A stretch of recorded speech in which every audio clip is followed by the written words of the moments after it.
Halo semuanya, apa kabar? Selamat pagi. Aku yakin kalian semua baik-baik saja, ya. Hari Selasa di bulan Oktober, minggu ketiga, dan ini sangat luar biasa. Tuhan memelihara kita, amin. Kalian semua baik-baik saja, saya percaya. Ya, hari ini saya akan menyampaikan apa yang saya dapatkan di renungan pagi Kingdom City, ya. Seperti biasa, Kingdom City punya renungan pagi morning devotion di Instagram Live setiap hari Senin sampai Jumat jam 7 sampai 7.20. Jadi jika kalian punya waktu di jam itu, ikuti saja karena pasti mendapat berkat yang luar biasa, tapi dalam bahasa Inggris. Karena itu jika kalian kesulitan dengan bahasa Inggris, saya akan menyampaikannya, merangkumnya dalam bahasa Indonesia seperti sekarang ini. Nah, hari ini tadi renungan disampaikan oleh Pastor Steve Lan dari Bali, Kingdom City Bali, ya. Dia sih nggak menyebutkan judul, tapi Pastor Steve Lan menyebut tentang sebuah tema, yaitu pemuritan, dan mengambil ayat di mana Yesus berkata, mari ikutlah aku jadikan kau penjala ikan. So, aku beri judul hari ini, renungannya adalah Come Follow Me, ya, ikutlah aku, jadi muridku, ya. Nah, ketika Petrus, Andreas, Yohanes, Simon, pokoknya murid-murid pertama itu Simon, Andreas, Yakobus, ya, termasuk Yohanes juga, Petrus, mereka dipanggil Yesus ketika mereka sedang bekerja. Mereka sedang membersihkan jalannya di tepi pantai ketika Yesus berjalan menyusuri Danau Galilea waktu itu, ya. Nah, kita baca dulu aja ayatnya. Ayat yang dipakai terambil dari Matius pasal 4, ya. Matius pasal 4 ayat 18 sampai 20. Saya akan bacakan, teman-teman, ya. Saya akan bacakan. Matius 4 ayat 20. Ketika Yesus sedang berjalan menyusur Danau Galilea, ia melihat dua orang saudara, yaitu Simon yang disebut Petrus dan Andreas saudaranya. Mereka sedang menebarkan jala di danau sebab mereka penjala ikan. Yesus berkata kepada mereka, mari ikutlah aku dan kamu akan kujadikan penjala manusia. Lalu mereka pun segera meninggalkan jalannya dan mengikuti dia. Dan setelah Yesus pergi dari sana, dilihat pula dua orang bersaudara, yaitu Yakobus dan Yohanes, saudaranya, bersama ayah mereka, Zebedius, sedang membereskan jala di dalam perahu. Yesus memanggil mereka, dan mereka segera meninggalkan perawaannya lalu mengikuti dia. Perhatikan ini baik-baik, ya. Ternyata saya juga dapat sesuatu yang baru pagi hari ini, dan inilah luar biasanya ketika kita meluangkan waktu untuk belajar firman Tuhan, kita akan mendapatkan sesuatu yang baru. Hari ini saya mendapat sesuatu yang baru dari apa yang disampaikan oleh Pastor Steve Lan, ya, bahwa sebenarnya pernah nggak kita berpikir bahwa Petrus, Andreas, Yohanes, dan Yakobus ini mereka bukan orang biasa sebenarnya, mereka bukan sekedar nelayan, tapi mereka ini orang-orang yang pernah belajar sebelumnya. Ya, kalau seperti kita, mereka pernah belajar di bangku SD, pendidikan dasar istilahnya. Mungkin namanya bukan sekolah dasar, tapi mereka pernah belajar di pendidikan dasar. Apa yang mereka lakukan? Semua anak waktu itu, mereka semua, baik anak laki-laki maupun anak perempuan, ternyata mereka semua belajar di bait Allah hingga usia mereka 12 tahun. Inilah pendidikan dasar mereka. Apa yang mereka pelajari di sana? Luar biasanya mereka belajar Taurat, saudara. Mereka mempelajari Taurat. Wow. Taurat, ya. Ini cukup berat bagi kita. Kita sehari-hari ini disuruh belajar fisika, matematika, ada cukup berat. Itu mereka belajar Taurat. Mereka bukan hanya belajar mendengarkan gurunya, no. Mereka menghafalkan kitab suci. Mereka menghafalkan isi keseluruhan kitab suci hingga usia mereka 12 tahun. Mereka hafal semuanya. Bayangkan, itulah pendidikan dasar mereka. Petrus dan 4 orang murid dan 12 orang murid ini semuanya belajar di bangku pendidikan dasar mereka, belajar Taurat, mereka menghafalkannya. Saat mereka lulus studinya usia 12 tahun kira-kira, ya, apa yang mereka lakukan?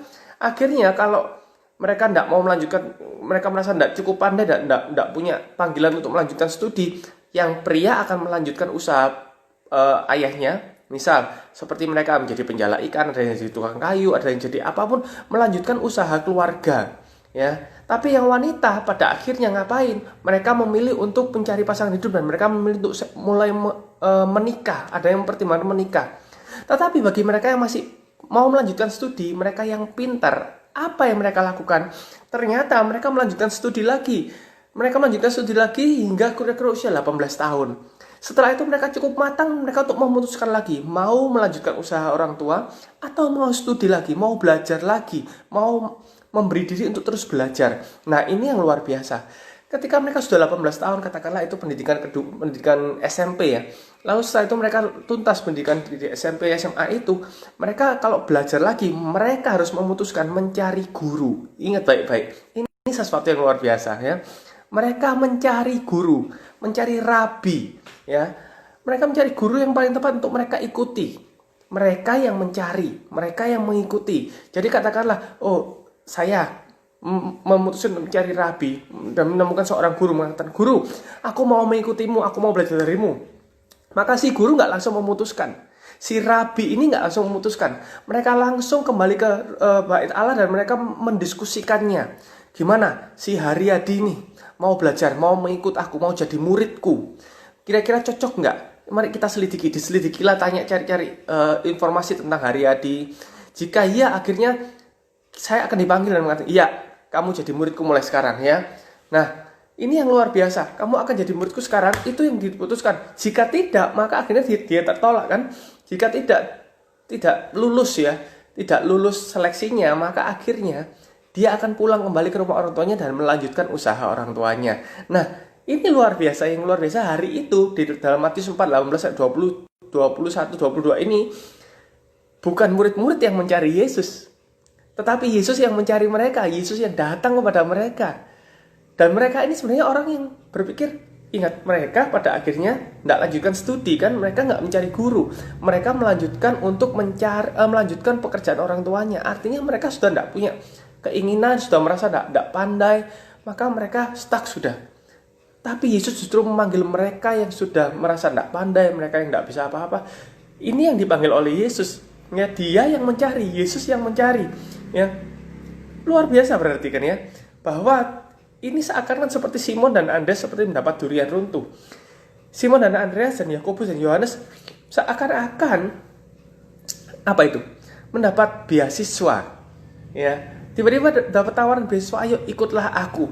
Dan karena ini sesuatu yang tidak terduga dan ini sesuatu yang luar biasa, maka murid-murid yang merasa bukan apa-apa, nggak bisa apa-apa, justru mereka yang didatangin, apa yang terjadi? Ya mereka langsung mengatakan, ya karena ini beasiswa, yang memanggil mereka guru yang luar biasa, Yesus. Dan mereka mengatakan ya, dan mereka meninggalkan orang tuanya, meninggalkan semua pekerjaannya, mereka mengikut Yesus. Nah, sadarilah bahwa inilah pemuritan, bahwa pemuritan itu di zaman itu sebenarnya bukan bangku sekolah, bukan duduk secara belajar teori, bukan belajar prinsip. Pemuritan di zaman itu adalah si murid mengikuti gurunya kemanapun dan apapun yang gurunya lakukan. Gurunya duduk, dia ikut duduk di sebelahnya. Gurunya berdiri, dia ikut berdiri di sebelahnya. Gurunya kemana, ikut berjalan kemana. Murid mengabdikan hidupnya untuk belajar dari hidup sang gurunya. Itulah pemuritan. Pemuritan itu bukan tentang siapa muridnya. Pemuritan itu tentang siapa gurunya. Karena pemuritan pada akhirnya membawa si murid menjadi seperti si gurunya, ya kan? Nah, muridnya, jadi jika gurunya ngapain, muridnya ngapain juga. Menjadi seperti guru, menjadi seperti gurunya. Itulah tujuan pemuritan. Nah, hari-hari ini jika kita disebut murid Kristus, jika kita disebut Kristen, maka kita pun harusnya mendasarkan apapun yang kita perbuat seperti guru kita perbuat, seperti Yesus perbuat. Yesus akan memperlengkapi kita untuk menjadi seperti Dia. Yesus akan memperlengkapi kita untuk bisa melakukan apa yang seperti Dia lakukan. Jadi, jika gurunya mengajar, dia belajar bagaimana cara mengajar. Jika gurunya menyembuhkan, dia akan menyembuhkan seperti gurunya. Jika gurunya mendoakan, dia akan berdoa seperti gurunya. Jika gurunya berjalan di atas air, harusnya mereka juga bisa berjalan di atas air. Di antara 12 murid itu, di tengah malam itu, di tengah badai, di tengah laut itu, ketika ada badai, Yesus berjalan di atas air. Harusnya murid juga percaya bahwa dia juga bisa, karena dia bisa melakukan seperti yang gurunya lakukan. Seharusnya jika mereka sudah tinggal mengikut Yesus cukup lama. Tetapi hanya satu orang yang akhirnya memberanikan diri, panggillah aku ke sana. Dan aku mau jadi muridmu, aku mau melakukan seperti yang kau lakukan. Dan Yesus berkata, iya, ayo, datanglah. Ya, ayo, ikutlah. Ya, ayo, ikuti seperti yang aku lakukan. Harusnya kita sebagai murid juga bisa berjalan di atas badai, di atas air. Ya kan? Tetapi mereka takut. Murid yang sejati harusnya melakukan seperti apa yang gurunya lakukan. Hari-hari ini apa yang kita lakukan? Kita harusnya juga memandang pada Yesus dan melihat apa yang Yesus lakukan di masa-masa seperti ini. Apa yang Dia perintahkan untuk kita lakukan. Dia mengajak kita untuk mengikuti dia, meneladani dia, mengikuti apapun yang dia perkatakan, yang dia lakukan, yang dia perbuat. Ya, Yesus sekali lagi akan memperlengkapi kita untuk memampukan kita untuk bisa melakukan apapun yang dia ingin untuk kita lakukan. Dia gurunya, kita muridnya. Jadi murid-murid ini, ya, perhatikan, ketika mereka mengatakan ya di panggilan awalnya, ayo ikutlah aku, mereka sebenarnya nggak tahu apa yang akan terjadi selanjutnya. Mereka nggak akan tahu apa yang akan mereka hadapi dan mereka alami, tetapi mereka percaya. Mereka hanya percaya bahwa jika engkau gurunya, aku muridnya, jika aku hanya akan mengikut engkau, apapun yang engkau lakukan. Yesus dipercaya sebagai gurunya. Kita pun juga harus mempercayai dia sebagai guru kita. Itu saja yang harus kita lakukan. Jika kita tidak mampu, percayalah ada sesuatu yang memampukan kita, itu namanya anugerah. Yesus akan memberikan kita anugerah untuk memampukan apa yang harusnya kita lakukan, berjalan bersama dia. Ya, memang ini bukan tentang kita sekali lagi, ini tentang Yesus. Bahkan ketika para rabi dulu, para guru itu memutuskan apakah anak ini boleh nggak jadi, layak nggak jadi muridku, apakah dia nanti suatu saat akan membawa nama baikku, itu yang paling penting, membawa nama baik sang guru. Yesus ketika dia mengajak kita, dia mempercayai kita bisa dimampukan untuk melakukan apa yang dia kerjakan. Dengan kata lain, kita pun juga membawa nama baiknya dia, memuliakan dia. Maka jika ini tentang dia, maka kita akan diperlengkapi untuk menjadi seperti dia. Karena ini tentang dia, bukan tentang kita lagi. Jadi, ya, ikuti saja sang guru. Pemuritan itu bukan tentang saya, bukan tentang program, bukan tentang prinsip, bukan tentang apapun. Pemuritan itu tentang menjadi seperti sang guru. Hidup kita menjadi serupa seperti dia. Jadi maukah kita berjalan dalam pemuritan ini? Kingdom City punya pemuritan, namanya Connect Group. Kingdom City punya untuk memperlengkapi kita semua, wadahnya namanya Connect Group. Di sana kita belajar bertumbuh, di sana kita belajar menjadi murid Yesus, di sana kita bahkan belajar memimpin.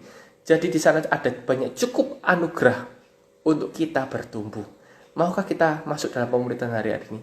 Jika kalian tertarik untuk belajar lebih dalam tentang Yesus, atau belajar lebih dalam tentang pemuritan, atau belajar lebih dalam tentang Kingdom City, ya, di mana di dalamnya kita akan diajar tentang pemuritan dan prinsip-prinsipnya, hubungi saya, DM saya, ya, kita akan bertumbuh bersama. Di masa seperti ini kita nggak boleh sendirian, ya.